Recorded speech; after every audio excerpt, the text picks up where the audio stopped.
The one thing I do want to respond with respect to the questions and the comments, or the one thing I want to end with is this.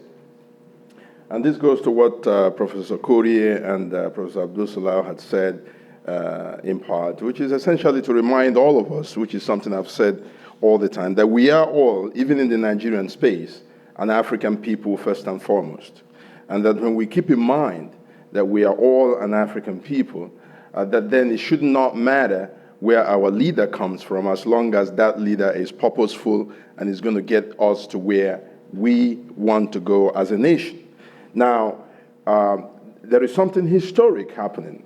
There is no question about that. And I think the entire nation understands this. For the first time in our history, again, there comes that divine intervention thing again. But for the first time in our history, we actually have a candidate who is not from the majority being competitive.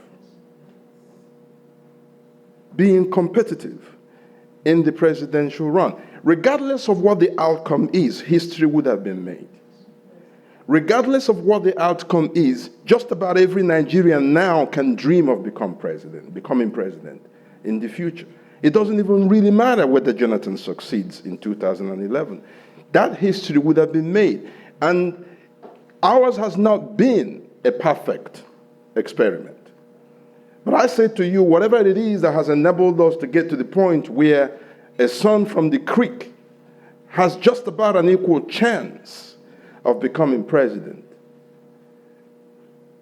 then whatever it is, then we need to celebrate it.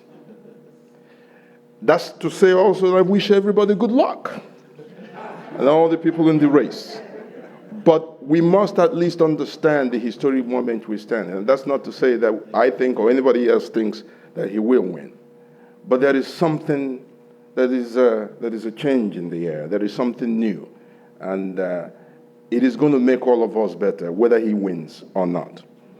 So we do have not a Herculean task, but an Ezekielian task.